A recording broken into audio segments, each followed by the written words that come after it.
Welcome to the Coastal Alabama Prep Football Report. Another big week on the coast for high school football, including Spanish Fort. 30 games in a row they have won. Now the Toros go on the road, a very big test against the Blount Leopards.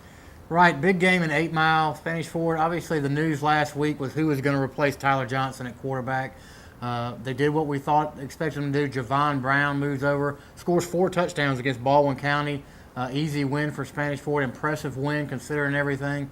Now they go to Blount. Now Blount's only lost 1 game. It was an overtime loss to Daphne, a game they really had control of most of the way. So big game in region play, and a big couple of weeks coming up for Spanish Fort. They play Blount this week, host Daphne next week. So Class 6A Region 1 will be likely decided in these 2 weeks, and we'll see, I think, coming out of this week, how good is Spanish Fort now without Tyler Johnson? Can they still compete for a state championship? It would be their 3rd in a row. I think we'll know after 2 weeks from now. You think they run it to 31 in a row this week?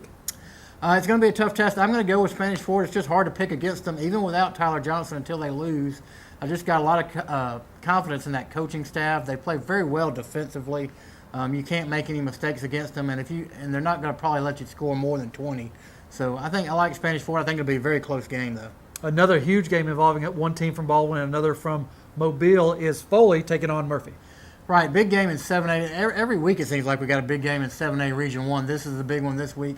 Foley lost last week, a tight game to Baker at home, 35-32. Murphy has won 5 straight games behind Duke commitment to Priest Turner at quarterback. They go down there. They could kind of separate themselves from the pack along with Baker behind Fairhope, who's still undefeated in this region. Foley really needs this win. They've already got 2 losses. A third loss won't eliminate them for the playoffs, but it might doom them to the 4th playoff spot at best. So a big game both ways. It's homecoming at Faith Academy. Viger's not used to being the homecoming opponent often.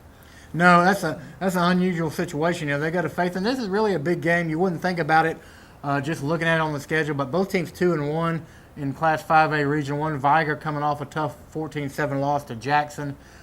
They control this series, although Faith Academy has beaten Viger. They beat them a couple of years ago. And this probably means somebody gets in the playoffs. The winner will be 3-1, and they'll probably be in some position or another. So, Faith Academy has won 2 in a row. Can they continue to compete? Can they beat a powerful Viger team? And can Desharius Flowers get on track? The Alabama committee really hadn't had a breakout game. We're still waiting for that breakout game. Will it happen this week?